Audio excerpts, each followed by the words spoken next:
ఇంతకంటే పోలీసు అధికారులపై వివిధ సందర్భాల్లో దాడి చేసినటువంటి వ్యక్తి ఈరోజు ఆ పోలీసు అధికారుల పేర్లు చెప్పడం నాకు ఇష్టం లేదు. అదేవిధంగా కొల్లేరులో ఫారెస్ట్ అధికారులపై ఘర్షణ, దాడి, పోనీ ఈ పెడితే ఆర్టీసీ బస్ డ్రైవర్ పై ఘటన.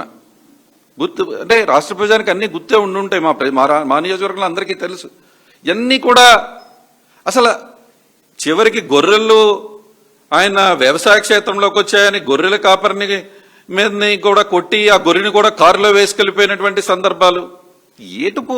అంటే నేను అనేది ఇలాంటి ఘటనలు జరిగినప్పుడు మీరు ఖండించేస్తే, ఇలాంటి వ్యక్తిని మీరు ఖండిస్తే, మీరు ఎంకరేజ్ చేయకుండా మీరు క్రమశిక్షణ కలిగినటువంటి పార్టీ క్రమశిక్షణలో మీరు నడిపితే ఇటువంటి వ్యక్తులు తయారవరు. ఇటువంటి వ్యక్తులు ఇటువంటి చేయాలంటే భయపడతారు కదా. ఎందుకు మీరు వాటిపైన చర్య తీసుకోవటం లేదు అని చెప్పి ఈరోజు చంద్రబాబు నాయుడు గారిని అడుగుతా ఉన్నాం.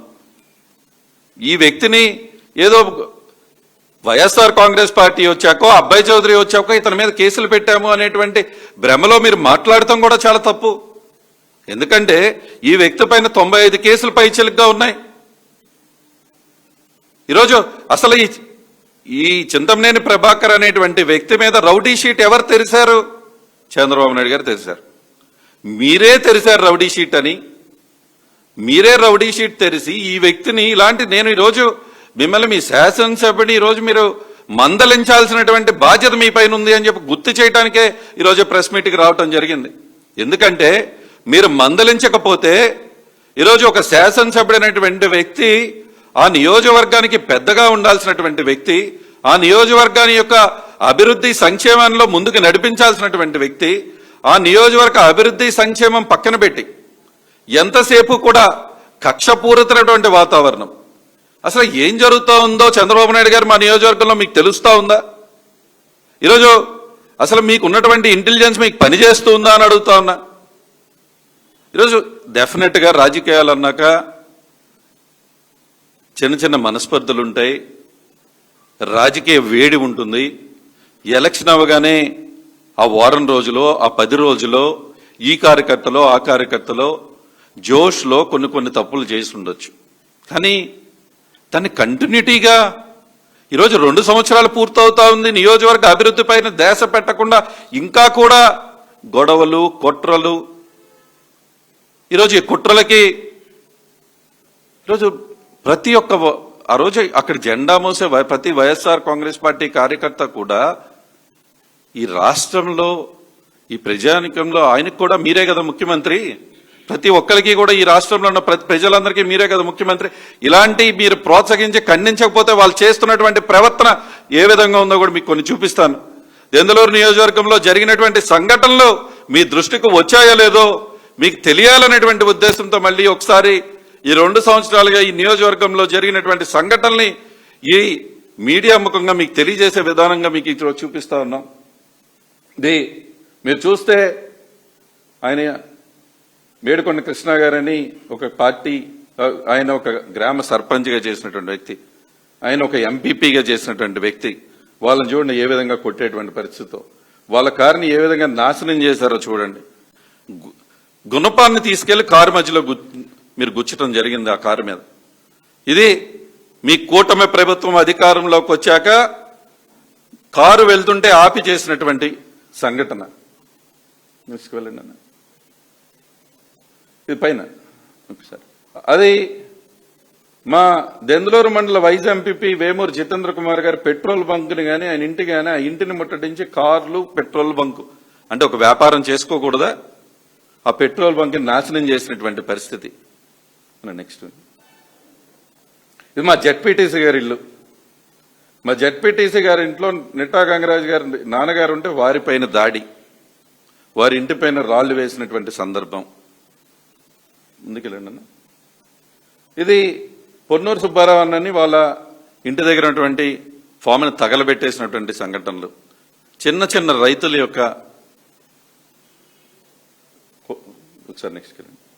ఇది కామిరెడ్డి నాని మా మండల పార్టీ అధ్యక్షుడు ఆయన ఇంటి దగ్గర చేసినటువంటి ఘనకార్యం. పార్టీ ఆఫీసు, ఇల్లు కూడా చూడండి ఏ విధంగా డ్యామేజ్ చేశారు. ఇది సాక్షాత్తు నా ఇంటిపైనే దాడి.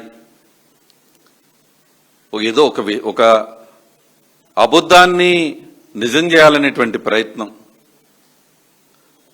సాక్షాత్గా నా ఇంటిపైనే దాడి చేసి నా ఇంటి మీద రాళ్లు వేసేటువంటి ప్రయత్నం చేసి, అది చూడండి రాళ్లు తీస్తున్న టీడీపీ గుండాలు నా ఇంటి దగ్గరికి వచ్చి, నేను ఉండేటువంటి నివాసం ఉండేటువంటి నా ఇంట్లో 70 సంవత్సరాలు దాటినటువంటి తల్లిదండ్రులు ఉంటున్నటువంటి మా ఇంట్లోకే వచ్చి, మా ఇంటి దగ్గరికి వచ్చి చేస్తున్నటువంటి ప్రయత్నం.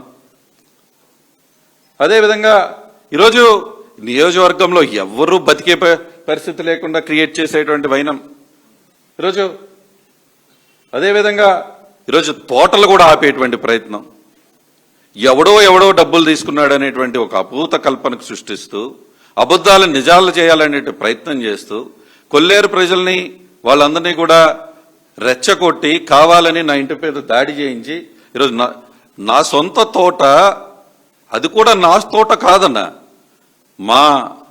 ఎవరైతే మా ఇంట్లో మా సిస్టర్స్ ఉన్నారో వాళ్ళకి పెళ్లిగా కానుకగా మేము ఇచ్చినట్టు ఎప్పుడో వాళ్ళు కొనుక్కున్నటువంటి వాళ్ళ పొలంలో 100 ఎకరాల పొలాన్ని నాశనం చేసేసి, ఈరోజు ఒక రైతు బిడ్డగా పుట్టినటువంటి మేము రైతు కుటుంబంలో నుంచి వచ్చినటువంటి మా కుటుంబంలో 2 ఆడపిల్లలకి ఇచ్చినటువంటి తోటని 100 ఎకరాల తోటని ఇప్పటికి కూడా నాశనం చేసి 30 సంవత్సరాలుగా ఉన్నటువంటి పామాయిల్ తోటను కూడా నాశనం చేసినటువంటి ఘనకార్యం కూడా మీ కూటమి ప్రభుత్వానికి దక్కుతుందన్న విషయం మీకు తెలియజేస్తున్నా.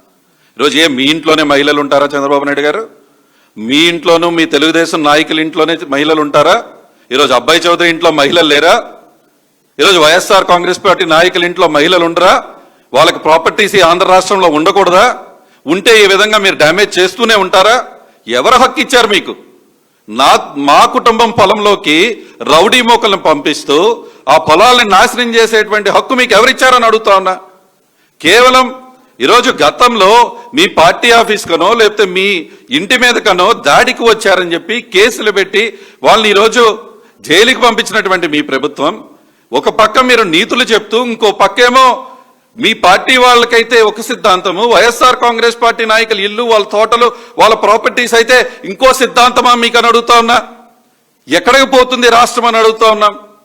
ఈరోజు ఈ రాష్ట్రంలో మీరు ఏదో అనుకుంటున్నారేమో, నేను ఒకటే చెప్తా ఉన్నా, political power is temporary, government positions are temporary.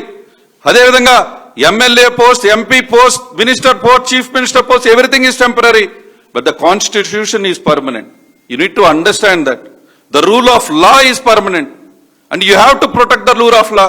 Rule of లాని ప్రొటెక్ట్ చేయకుండా ఇలాంటి ఎవరైతే ఇలాంటి చేష్టలు చేస్తూ ఉన్నారో వాళ్ళని కూడా ఈరోజు మీరు ఖండించకుండా మీరు చేస్తున్నటువంటి ప్రయత్నం వల్ల ఈ రాష్ట్రంలో ఉన్నటువంటి యువతరానికి ఒక రాంగ్ మెసేజ్ వెళ్తూ ఉంది అనేది చంద్రబాబు నాయుడు గారు. కానీ అదేవిధంగా మాట్లాడితే ఇదంతా కూడా రెడ్ బుక్. ఏందన్నా ఈ red book?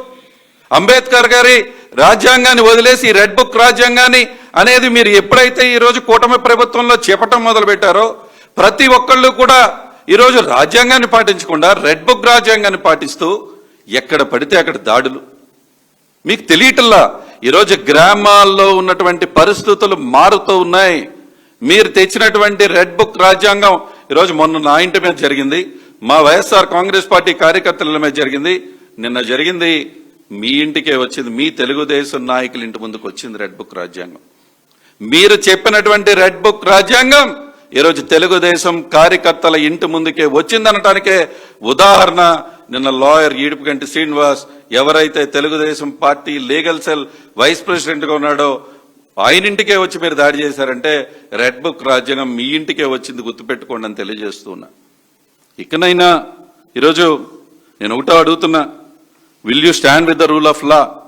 Will you stand with those who believe that they are above?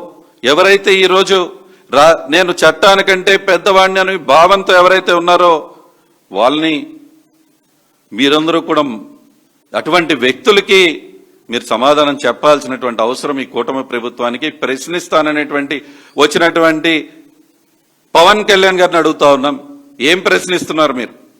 ఇదేనా అర్ధరాత్రి ఒక ఇంటి మీదకి వెళ్లి దాడి చేయటం? మేమేమి ఇక్కడ మహిళల్ని కించపరచమని మేము కానీ మా పార్టీ కానీ ఎక్కడా చెప్పట్లా. కానీ దేన్నైనా కూడా చట్టపరంగా న్యాయపరంగా తీసుకువెళ్లాల్సినటువంటి బాధ్యత ఉంది అనేది మరొకసారి మీకు గుర్తు చేయాలని. ఈ విధంగా ఒక ఎమ్మెల్యే ఇంటాక్సినేట్ అయ్యి పబ్లిక్ గా వచ్చి ఈ విధంగా వెర్బల్ అబ్యూస్ చేస్తూ పోలీస్ ఆఫీసర్లపై దాడి చేస్తూ ఉంటే ఎక్కడికి పోతా ఉన్నాం? ఏం జరుగుతూ ఉంది ఈ రాష్ట్రంలో? ఈరోజు సామాన్య ప్రజలందరూ కూడా ఈరోజు అసలు ఈ రాష్ట్రంలో లా అండ్ ఆర్డర్ ఉందా, ఎందుకు ఈ విధంగా జరుగుతుందనేటువంటి భావనలో ఉన్నారనేటువంటి విషయం మీరందరూ కూడా గుర్తుపెట్టుకోవాలి. No matter how powerful a politician may be, no MLA is bigger than a constitution. No MLA is bigger than a constitution. No individual is bigger than a law. No JCB is bigger than a democracy. ఆ విషయం గుర్తుపెట్టుకోండి. ఇకనైనా ఇటువంటి సంఘటనలు జరగకుండా ఈరోజు మేము demand చేస్తూ ఉన్నాం. వైఎస్ఆర్ కాంగ్రెస్ పార్టీ డిమాండ్ చేస్తూ ఉంది. మేమేమి మీ శాసనసభ్యుడిని కంట్రోల్లో పెట్టుకోవాల్సినటువంటి బాధ్యత కూటమి ప్రభుత్వానికి ఉంటుంది. ఒక శాసనసభ్యుడే ఈ విధంగా చట్టాన్ని పాటించకుండా చట్టం తన చుట్టంలా భావిస్తూ ఈరోజు ఇటువంటి ప్రయత్నాలు చేస్తే తప్పకుండా ఇది రాంగ్ మెసేజ్ పంపిస్తూ ఉన్నాం ప్రజానికానికి. ఇప్పటికే రాజకీయాలపై విశ్వాసం కోల్పోతూ ఉన్నారు ప్రజలు ఇటువంటి సంఘటనలు జరుగుతున్నప్పుడు. ఇకనైనా రాజకీయాలపై విశ్వాసం పెంచే విధంగా మీ యొక్క ప్రవర్తన ఉండాలని, కూటమి ప్రభుత్వం ఇకనైనా అభివృద్ధి పైన దృష్టి పెట్టి ఇటువంటి సంఘటనలు జరగకుండా పునరావృతం అవ్వకుండా ఏదైతే ఈ సంఘటనలు జరిగినాయో వీటన్నిటిపైన కూడా విచారణ చేసి వాళ్ళపైన కఠినమైనటువంటి చర్యలు తీసుకోవాల్సినటువంటి బాధ్యత ఉంది అని. ఎందుకంటే you are becoming a laughing stock in this state. I'm saying to both Chandrababu Naidu, Lokesh and Pawan Kalyan, you're becoming a laughing stock in this state. If you don't protect the rule of law, if the common citizen has done a similar kind of things, what Mr. Chintamani Prabhakar has done by taking a JCB into the house in the midnight by intoxicated fellow has been doing such kind of ruckus and you're not stopping him, then the entire state will be in the fear and you're really creating a very wrong atmosphere in the state. Nobody would be welcome. A young generation కూడా రాజకీయాల్లోకి రాడు ఇటువంటి సంఘటనలు జరిగితే. మీరు ఇకనైనా దీన్ని control చేయాలని, కంట్రోల్ చేస్తారని, ఇటువంటి సంఘటనలు పునరావృతం కాకుండా చూడాలని చెప్పి ఈ ప్రభుత్వానికి చెప్తూ, ఇటువంటి సంఘటనలు జరిగినా కూడా చూస్తూ ఊరుకోవటానికి ఇంకా వైఎస్ఆర్ కాంగ్రెస్ పార్టీ ఓపిక పట్టదు. దెందులూరు నియోజకవర్గంలో ఓపిక పట్టి ఈరోజు ప్రభుత్వం మంచి చేయడానికి వచ్చింది, చేస్తుందనేటువంటి భావంతో మేము ఉంటూ ఉన్నాం. ఇకనైనా అభివృద్ధిపైన దృష్టి పెట్టండి. మేము 5 సంవత్సరాల్లో ఏం చేశామో ఈరోజు నేను దెందులూరు నియోజకవర్గంలో ఛాలెంజ్ చేస్తూ ఉన్నా. ఈరోజు అబ్బాయి చౌదరి జగనన్న కాలనీలో 179 కాలనీలు వచ్చి 16,000 మందికి ఇళ్ల స్థలాలు ఇచ్చాం మేము ఆ నియోజకవర్గంలో. మీరు చేయండి, దానికంటే శభాష్ అంటాం. మేము అదేవిధంగా 250 స్కూల్స్ ని నాడు నేడు ద్వారా డెవలప్ చేసాం, మీరు దానికంటే చేయండి శభాష్ అంటాం. సచివాలయాలు, భవనాలు ఇవన్నీ మేము కట్టించాం, దానికంటే చేయండి మేము శభాష్ అంటాం. అంతేగాని ఈ విధమైనటువంటి ప్రవర్తన మంచిది కాదు ఎవరు చేసినా కూడా. ఒక్క బిల్డింగ్ కూడా ఈ 2 సంవత్సరాల్లో కట్టారా మీరు దెందులూరులో? ఒక్క బిల్డింగ్ కట్టి రిబ్బన్ కట్ చేశారా? ఒక్క బిల్డింగ్, ఒక కొత్త వ్యక్తికి పెన్షన్ ఇచ్చారు ఈ నియోజకవర్గంలో? ఏంది ఇది? మీరు చేయాల్సినటువంటిది మీ బాధ్యతగా నియోజకవర్గాన్ని అభివృద్ధి చేయటం మానేసి 24 గంటలు కూడా ఈ దెందులూరు నియోజకవర్గంలో నిత్యము కూడా ఉదయం నుంచి సాయంత్రం దాకా అక్కడ ఉన్నటువంటి శాసనసభ్యుడు ఏం చేస్తున్నాడు అనేది మీకు రిపోర్ట్స్ లేవా? ఏ సంక్రాంతిలో కాక్ ఫైట్స్ సంక్రాంతి జరుగుతాయి అనుకుంటారు. మా నియోజకవర్గంలో 24 గంటలు రోజు 24/7 365 డేస్ జరుగుతూ ఉంది. కాబట్టి అదేవిధంగా లిక్కర్ మాఫియా, మట్టి మాఫియా ఇవన్నీ మరొకసారి మాట్లాడుకుందాం. ఎందుకంటే the only thing I want to say, rule of law is same for a citizen or an MLA. మీరు దాన్ని ప్రొటెక్ట్ చేయాలని చెప్పి కోరుతూ ప్రెస్ మీట్ కి రావడం జరిగింది. కూటమి ప్రభుత్వాన్ని మరొకసారి విజ్ఞప్తి చేస్తూ ఇక్కడికి వచ్చినటువంటి మీడియా సోదరులందరికీ కూడా ప్రత్యేకమైన నమస్కారాలు తెలియజేస్తుంది.